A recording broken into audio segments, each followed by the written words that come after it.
Derrick Nicholson gritted his teeth as sweat ran down his spine. The Utah desert outside of Moab was the last place he wanted to be in the middle of summer, but he couldn't leave the abused to suffer another day. When he'd gotten the call from his friend saying there were 2 horses for him to rescue, he'd hitched up the trailer and jetted down the interstate, all geared up to play hero.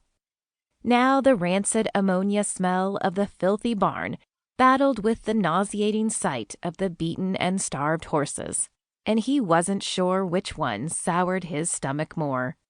Would today be the day he snapped and the hero became the villain? A set of dogs had barked incessantly from their kennels since he backed up to the corral a few minutes before, their frantic yips and skinny frames magnifying Derrick's agitation. He squeezed his hands around the slip-slop fencing of the corral, red sand and rough wood grinding into his palms. If he didn't grip tight, he might stomp over to the cocky man standing in front of the ranch-style house, smoking a cigarette and pulling drinks from his beer like he was here to watch the show.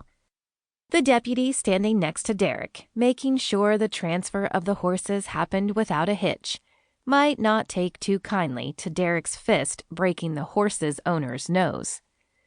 Then again, with how white the lawmaker's knuckles were where he strangled the fence, he might let Derrick get a solid couple of punches in before pulling him off. Derrick rolled his shoulders as he dragged his gaze away from the house and surveyed the ranch. The sun inched down toward the red-rocked mountains in the west, gathering darkness behind the derelict buildings. The taste of dirt and rotting hay lay thick on Derrick's tongue. He pulled his beat-up Stetson off his shaved head and wiped the sweat that ran into his eyes. He'd rather wait until the sun fully hid behind the horizon and cooler temperatures settled over the desert before he transported the poor horses. But he didn't trust himself to not follow through with the desire to pummel the man responsible for the animal's torture. "What's happening with the dogs?" Derrick pointed his chin to the kennels as a dog yelped and limped the length of the fencing. The deputy sighed and pushed his hat back. "The local animal control is coming over to get them. Since the jerk owner isn't rotting in jail, did he at least get fined?" Derrick couldn't hold back the disgust in his voice. The deputy snorted a humorless laugh and shook his head. "The man got out of it, claimed he inherited the animals from his pa, who just passed, and the old man was the one who abused the animals." He stood up straight and crossed his arms over his chest. "Which is the truth, but since he's lived out here with his pa for the last 5 years, I have a hard time believing that dung heap." So the dude would get off scot-free.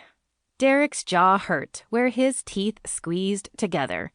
He needed to get out of here in double time.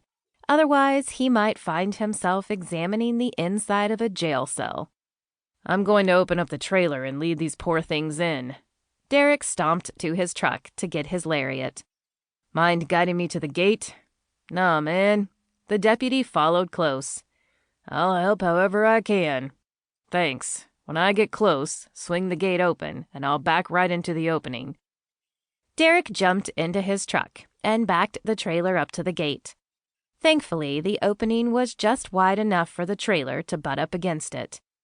Once the ramp was down, the horses wouldn't be able to escape through gaps in the gate. Derrick grabbed the halters and lead rope from the back seat of his truck and handed them to the deputy. "Just drape those over the fence for me, please." After tossing his hat into the front seat, Derrick looped the coiled lariat through the strap he'd attached to his belt.